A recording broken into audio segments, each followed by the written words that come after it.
In the vibrant heart of central Kenya, a quiet revolution is ripening. For generations, banana farmers struggled with perishable harvests and unstable incomes. But now, they are turning their green gold into a sustainable fortune.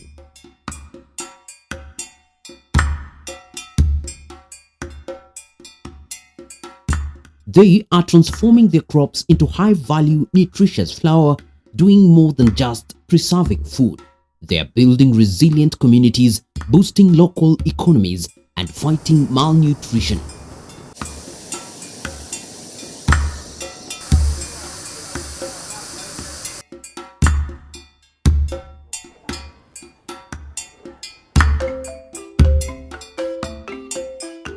This is the story of how innovation is creating a brighter future.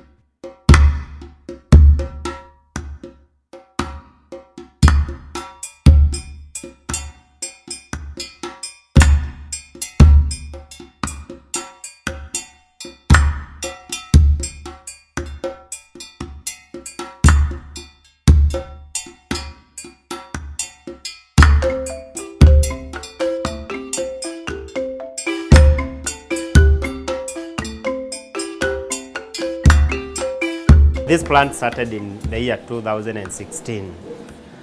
We did not start here. We had another place where we were residing with my family. We had rented a room that had like 10 rooms. Then we were using 5 rooms to do this work. Then after some times we grew, and we were able now to buy this plot, the land where we are put up this. And from last year, no, the previous year, 2021, and the 2022, we have been putting up this factory. You know, I grew up in this community and I saw my parents and neighbors growing bananas, and I realized that everybody was talking about planting bananas, but nobody was talking about how bananas can be processed. So that's when I realized that there was a gap on the processing of bananas. So that's the reason why we came up with this.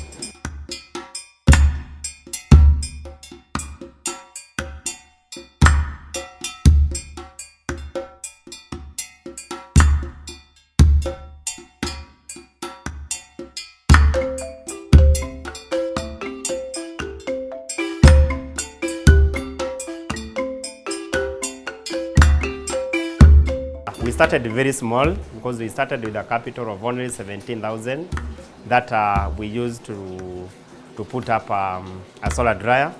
I got bananas from my mother. Then after we had done our first package, and then we gave out a few samples to the neighbors aloud. We told them to give us feedback, and the feedback that we got was that the flour that we had made could not be used to make either ugali or porridge. So that's when we went to the drawing board again, and we came up with the idea of composite flour. So we added cassava and pumpkins and sorghum. Then when we made our first product, Afya Chap Chap, and we realized that it was going. Then at one point we realized that we had challenges of machinery and challenges of doing a lot of work that you see allowed here. So initially most of the work that we used to do there, it was manual. But what we are doing here, a lot of it is now not manual. We have improved in terms of machinery. So when we realized that we had a problem, we approached the county government of Nyeri, and through a program that is called KSAP, that is funded by World Bank and county government, we were given some funding that we were to use on mostly the machinery and the digitizing of this work. So we bought the milling machine, we bought a destoning machine, we bought slicers, we bought some computers for the office, and on our part, okay, it was a conditional grant. So we were supposed to raise 50% of what we were given, and the county government through KSAP would also give us 50%. So we were given a grant of 3.7 million, and we were told to raise a similar amount in both cash and kite. So that's how we were able to come up with this. So when I decided that I was going to venture into banana value addition, I approached Wabogo Farm and then they trained me together with my wife on processing of bananas, or actually on agro-processing.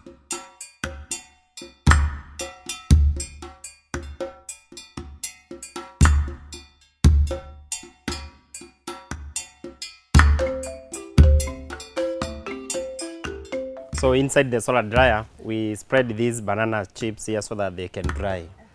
They will take here like 2 to 3 days depending on how the weather is. When it is very hot like now, the temperatures will go to between 60 to 65 degrees. So it's usually very, very hot. So within 2 days, 3 days, these bananas are completely dry and now ready for milling.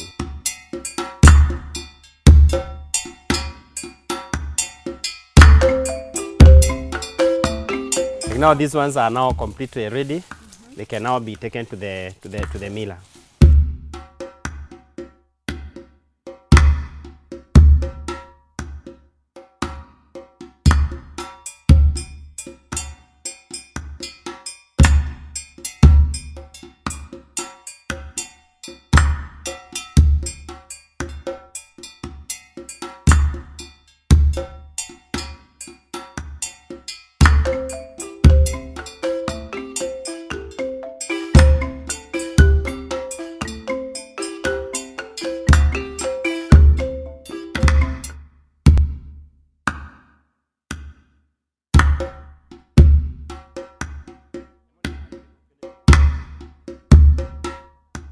Yeah, you can put up any size of a solar dryer that you want, depending on the availability of material, depending on the availability of funds.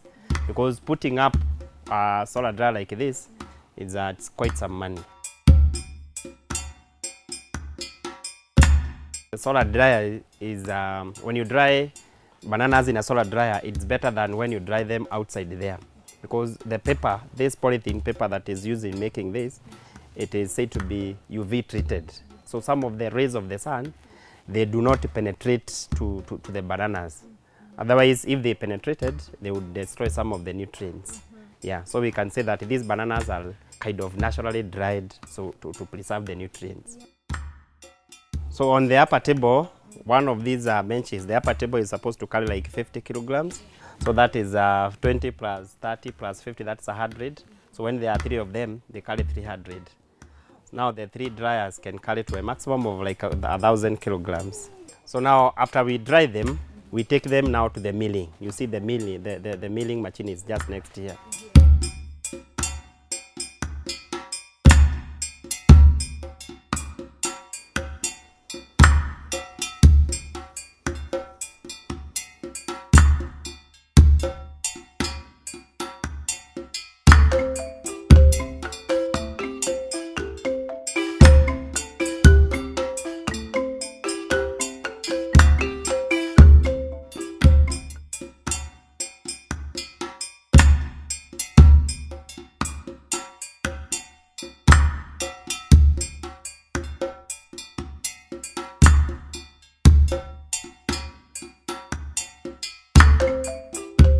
So once our sorghum is cleaned and the bananas are completely dry, together with the other ingredients. Remember I told you that our flour is composite.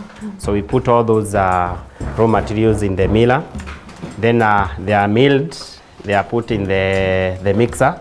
Then from the mixer, they go to the conveyor that brings them to the collection trough that you see over at the end there. Yes. So once the collection trough is filled, it is put in another trough where now our people now get it as they package it the way they are doing. Our biggest component is banana, because remember I told you that this is a banana value addition plant. So we put a lot of bananas in our flour. Although now, if we use only banana alone and possibly cassava and pumpkins, those ingredients cannot make a good flour for porridge. So that is why we add sorghum, to make it that, so that now when it makes porridge, it can thicken. Now in this section, specifically we have packaging. So our flour is put in different packets. Remember you have half a chap total. So when you are milling the one for total, it is packaged in the total package.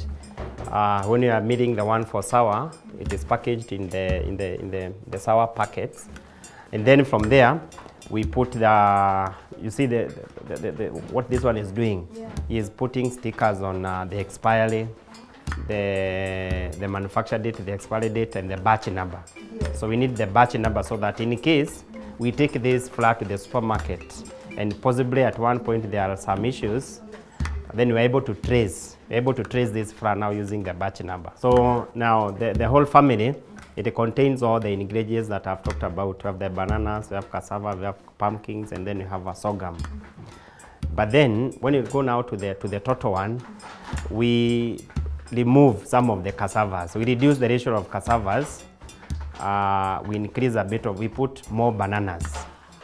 And then, yeah, so we only play around with the ratios because we realized when we consulted a nutritionist, they advised us against putting a lot of cassava in the one for total. Then when it comes now to the sour one, the whole family and the sour one are the same in terms of the ratio of the ingredients. The only difference is that the sour one, we put now the souring agent.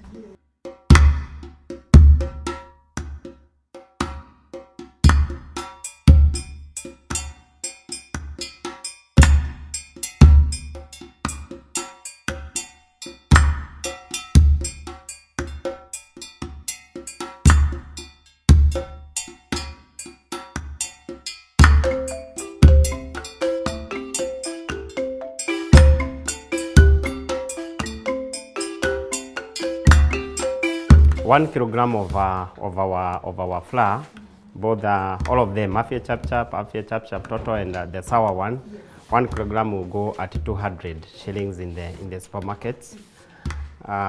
We also have the wholesale price, one bale, which has got 24 packets. It goes for 4,080 shillings. It has got 24 packets. Then the 500 grams. The one bale has got 30 packets and it retails at 2,550. So we have market all over. We have our flour is there in county supermarkets in Kafati along that, Keno, Kafati along that road. It is also there in all Maguna supermarkets. We are there in Chieni supermarkets in Nyeri, Narumolo, and Nanyuki. And we are also there in central supermarkets in Mokureine, Odhaya, Kiriaine, and Kagema. And we also have some other supermarkets in Embu, Kerogoya, and some other parts like Nakuru, Nyahururu. We are all over. We are even there in Okarao. We have a supermarket at Okarao called Raz Junior Supermarket. We have some other supermarkets in Kimende, along that road. It is very, very, very much profitable because through that, it is one that has made me to be the way I am. We have also been able to put up this structure. Remember what I told you about raising some money for this? And we have also been able to buy some 2 vehicles that we use in transportation, in marketing, such. So we cannot complain. It's a good venture.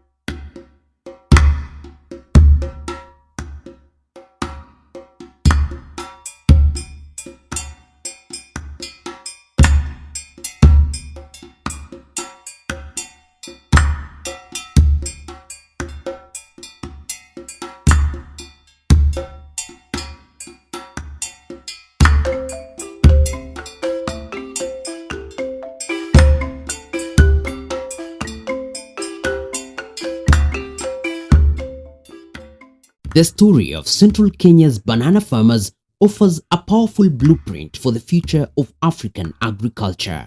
It shows that by embracing innovation, we can reduce waste, increase profits, and improve nutrition, ultimately creating a stronger economic future for farming families.